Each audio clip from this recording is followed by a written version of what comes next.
Inspired by the Black Power movement, the Chicano movement, also known as the El Movimiento, first emerged in the 1940s, when Chicano groups started boycotts, protests, and direct action against the unfair treatment and lack of influence in national politics.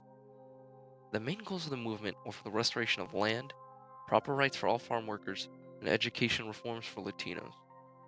Throughout the 1960s, many Latinos were extremely unsatisfied due to their lack of involvement and influence in the political spotlight. This all changed, however, when President John F. Kennedy was elected in the 1960s, in which he finally brought them into the political spotlight, and Latinos were established as a significant voting bloc for the United States of America. Around this time, many people would have experienced a strong movement occurring right before their eyes. However, they were met with constant brutality and suppression by the police.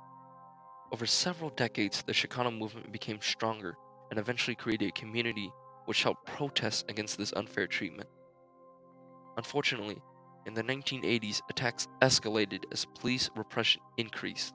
There were severe cutbacks in social programs, deteriorating living conditions, and mass deportations of Mexican Americans all throughout America.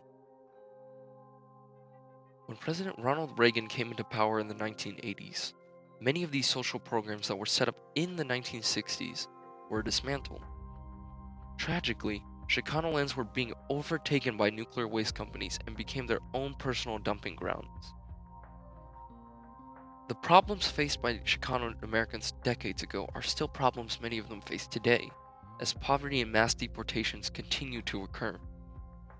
Chicano activists spoke out against the violence and inhumane policies child migrants faced on the border for decades.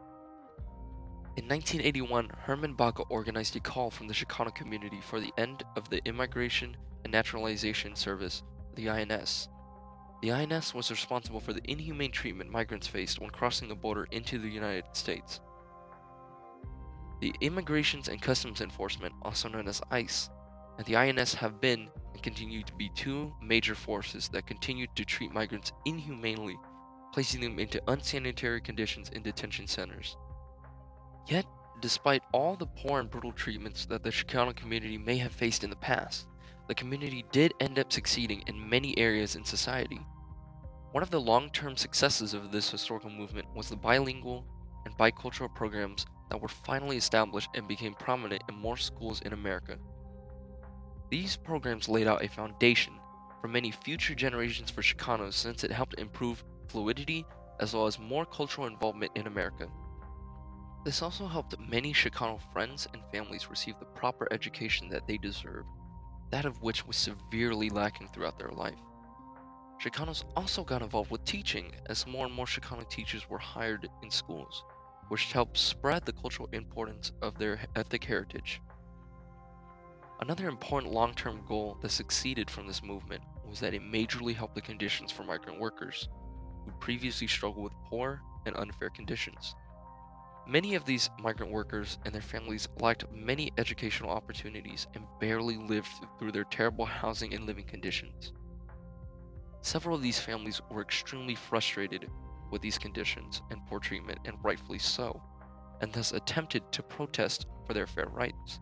Consequently, however, because the Chicano movement was just taking off and was small at the time, all they would receive was discrimination and, in some extreme cases, violence. One of the most important short-term goals that the Chicano movement achieved was representation in voting and other political scenes. Throughout the 1990s, the Chicanos finally gained full freedom of their voting and became a part of the American community. Although discrimination and violence were still around, more people came to accept the Chicano community for who they were and what they had fought for. Through this recognition and representation, the Chicano community also started to celebrate their own culture and ethnic heritage in America. These events became recognized increasingly by the American community. Making the mother of all omelets here, Jack. Can't spread over every egg. Why won't you die? Can't hurt me.